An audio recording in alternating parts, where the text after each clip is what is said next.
from her, but she was just crying, right? But then a time came that he also snatched her hijab. Her veil was snatched, right? She tried to protect it so much.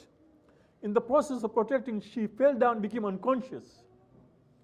When she became unconscious after that, when she gained her conscience, her aunt was sitting next to her, Janab Zainab salam. She was sitting next to her. When she gained her conscience, the first question she asked her aunt, "Oh, my aunt, Bibi Zainab, can I get a piece of cloth so I can cover my head?" That time, Janab Zainab says to her niece that, "Oh, Fatima, just look at me. I also don't have my hijab. Even my veil has been snatched from me." Do you see Azada and Hussein? That was the concern. The Fatima, daughter of Imam Hussein, when she became conscious, the first thing she said, "Oh, my aunt, where is my," she does not ask, "Where is my jewelry?" She does not ask, "Where are my other things," right? Belongings. No. The first thing she says, "Oh, my aunt, can you give me a piece of cloth so that I can cover my head?" And Zainab says, "Oh, Fatima, oh, my niece, look at my condition." So, meaning of all the atrocities, all the zulm which we talk about Karbala, one of the biggest zulm was that their veil was snatched. Our veil are with us. Nobody has snatched us. We are, mashallah, one of the reasons we came to Canada so that we can practice Islam. You can see just now, we have gathered here in Hussainia, right? We have gathered here, we are remembering the events of Karbala. After this, we are going to Azadari. Nobody is going to stop us. The same Azadari you do in Medina, you'll be stopped, right? You go to some of the Wahhabi countries, you'll be stopped. They say, don't do that. Here we can do Azadari with all ease, right? At the same time, we can also practice our hijab. Nobody is going to stop us. Not only that, I don't know about Saskatoon, but I live in Toronto for the last 15 years. Subhanallah, if you go to Toronto, every mall you go, every place you go, you'll find somebody hijabi there. You know how many Muslims live in GTA, Greater Toronto area? 700,000. 7 lakh Muslims live in Toronto, bigger. So every corner you go, every mall you go, every place you go, you'll find somebody hijabi there. You go to the bank, everywhere you find, right? So you can see our girls are wearing the hijab. Why? Because it is a free country, you can do that. And people respect them. How can a sister come out of the home without hijab when nobody is forcing? Where is our logic, Mu'mineen?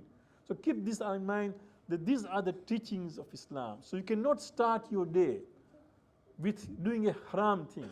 So I really hope and I pray to Allah subhanahu wa ta'ala that may Allah give effect to my zaban, that those sisters who go out to work and school without hijab will stop doing this thing and change their habits. Salli ala Muhammad wa ali Muhammad.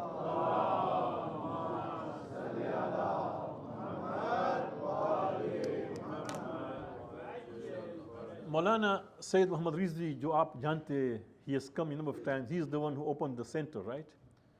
He was told, why hijab? Why is there hijab for women? Why is there so much? So he gave 3 reasons. I will share with you. He said, why there should be hijab for women? Hijab protects women from such men. It symbolizes that she has been sanctified to one man only and is off limit to all of the others, right? It is a kind of a message that that woman is only limited to her husband, right? She is only mahram to husband. Everybody else is not supposed to just derive lust and haram, look at that. So she is sanctified. Uski hurmat zahir ho rahi hai. You know, hijab keeps the hurmat of the woman. So Islam is giving that hurmat. Second reason, he says, hijab contributes to the stability and preservation of marriage and family by eliminating the chances of extramarital affairs. People who observe hijab, men and women, right? Then you find that they are always just concerned about their family. You don't have people, for example, who have the habits of having affairs outside the marriage because they respect this hijab. Hijab is the one which has, you can see, subhanallah, amongst non-Muslims, you find there is so many these problems. If you look at, there was a time many years ago in America, There was a lady whose name was N. Lenders. I don't know if you remember. Many, many years ago, those who are seniors. She used to advise women in America about their personal affairs.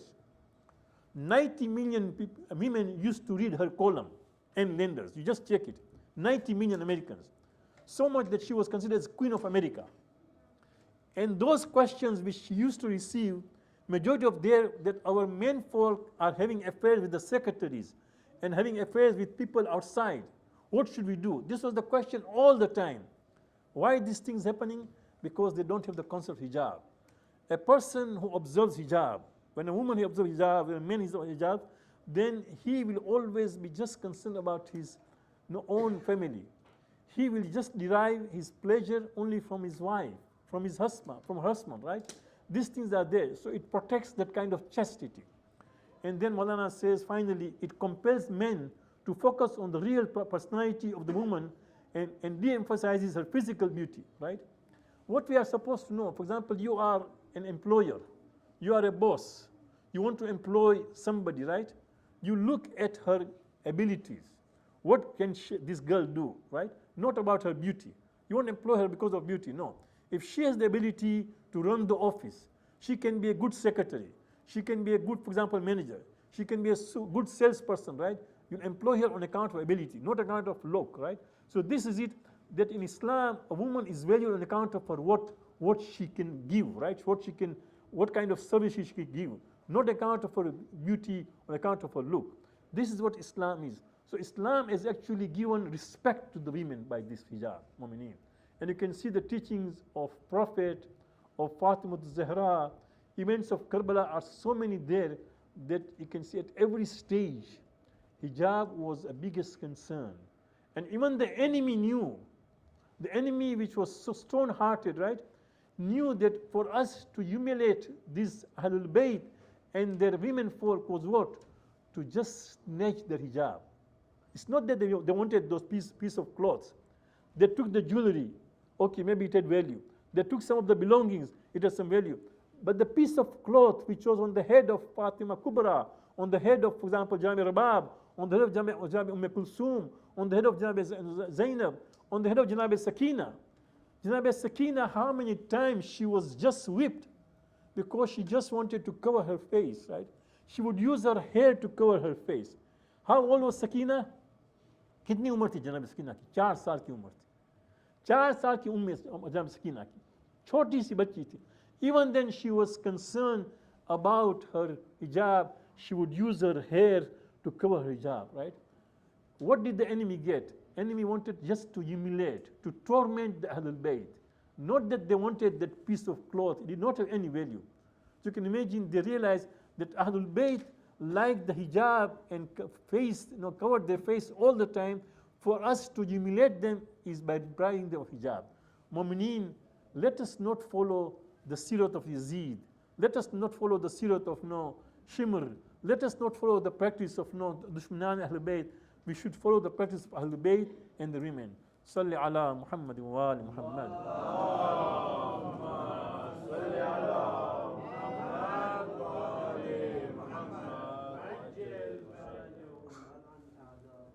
Mu'mineen, today I would like to talk to you about a great shaheed, a great sahabi of Imam Hussain, whose name was Hur ibn Yazid al-Rihai. Subhanallah. हमारी जान कुर्बान हो जाए हुर के. Janab Hur, subhanallah. This was a great person. He came to Karbala as a commander, one of the commanders of Yazid's army. He had 1,000 soldiers under him. He was the commander of 1,000 soldiers, Janab Hur. Before even coming to Karbala, Manzil Sharaf se pehle, when Imam Hussain Islam, whenever he would stop near a place where there was well, he would ask the youngsters to just fill all the mashkizats, all the containers should be filled. Before Manzil Sharaf, when they stopped at a place, there was an oasis, Imam gave the order to the youngsters that I would like you to fill more mashk than normal. Try to fill more containers. So they were surprised. Mawla, the next station is not very far. Usually if you take more water, what happens? It becomes heavy, right? You have to carry, you cannot go fast because of the weight of the water, right? But Imam said, no, today I would like you to fill more containers, because Imam knew that on the way I'm going to meet another army, they would be thirsty. So when they came to Manzil al-Sharaf, suddenly Imam saw that there was another army which was coming towards Imam. And then they saw that Hur came with 1,000 soldiers. Subhanallah. But when Hur came with his soldiers and his rides, Imam saw that they were all thirsty. So Imam gave the order to all the Jawanani Ahlul Bayt, Jawanani Hashim, and all these supporters, start serving them with the water, right? They started serving them water even to the animals. One of the person of Hur, who came on a camel, not on a horse, he was very slow, he was last. When he came, he also was very thirsty. When Imam saw that this person, everybody was being served water, this person was alone, Imam himself, खुद Imam अपने हाथ से, ये हुर का आदमी जो आखिरी आया है, Imam himself started just serving him with water and his also camel, right? Imam did this thing, subhanallah. After that, Hur came and said that I have come here with the order from Amir of Kufa that I should capture you and take him to Kufa. And Imam said, it's not possible, you can't do that. That is not acceptable to me. And Imam continued going, so Hur at that time stopped. And Imam ka ghode ki jo lagam thi, he just stopped there physically and said that you cannot go. I have given order from the governor of Kufa that I take you there. But now Hur took his hand and put on the horse of Imam Hussain. That was a physical, right? As long as verbal, physical. At that time, Imam said, may your mother cry on you, O Hur. At that time, Hur said, O Imam, O Hussain, if anybody else would have said this thing to me, I would have replied in the same way. But your mother is Fatimatul Zahra. Subhanallah, even Hur knows who Fatimatul Zahra is. He said, I cannot use the same words what you used for my mother, because your mother has a status. So Hur also had a respect for Fatimatul Zahra. So he did not respect that. After that, there was a discussion.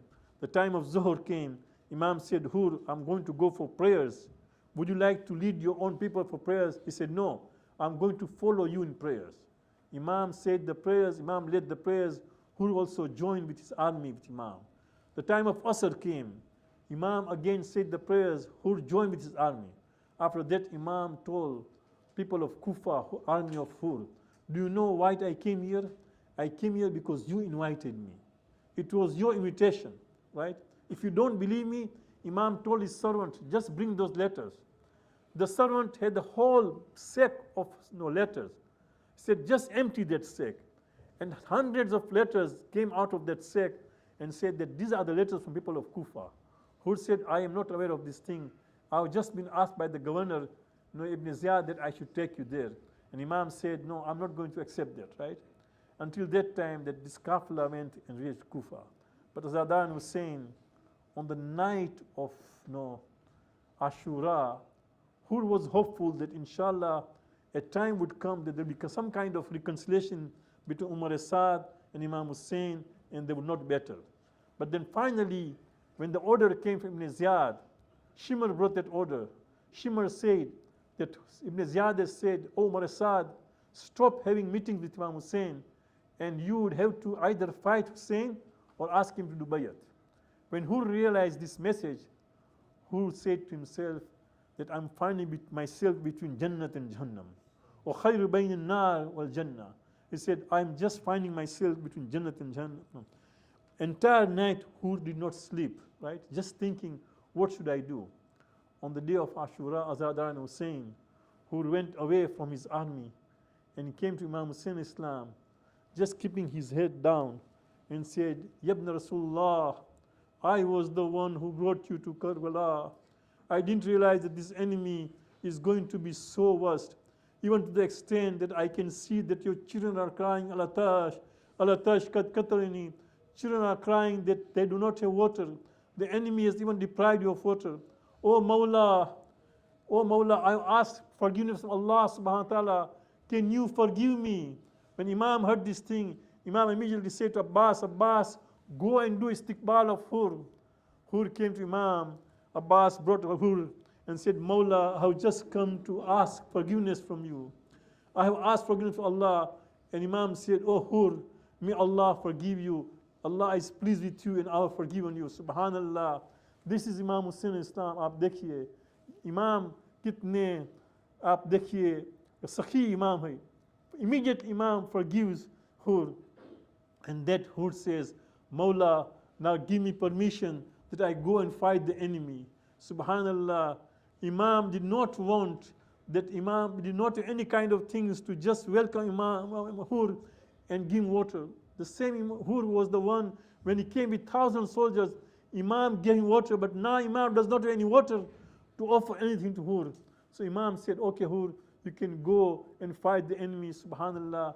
Hur went and fought the enemy. Hur was very brave soldier.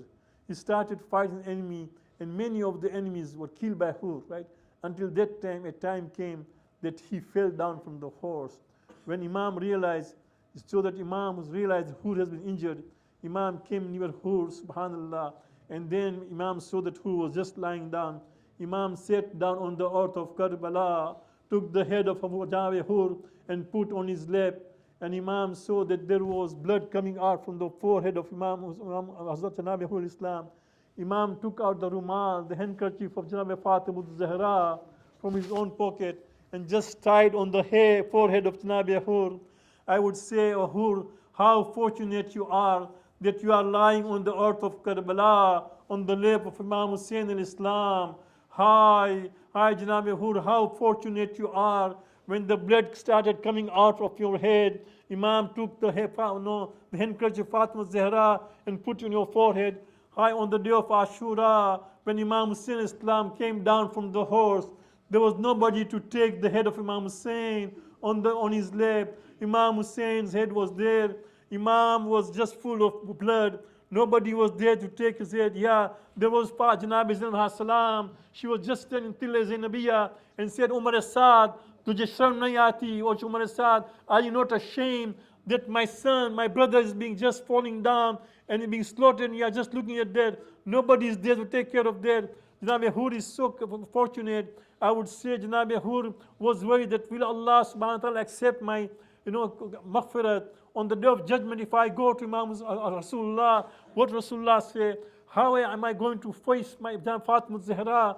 But then when Janabi Hur is going to stand in the front of Fatima Zahra would say that on the forehead of Janabi Hur there is rumal of Fatima Zahra. Because of that, Janabi Hur will be just forgiven, and Fatima Zahra is not going to ask any question.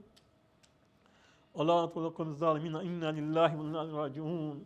Matam Hussain, Ya Hussain, Ya Hussain, Ya Hussain, Ya Hussain, Ya Hussain, Ya Hussain, Ya Hussain, Ya Hussain, Ya Hussain, Ya Hussain.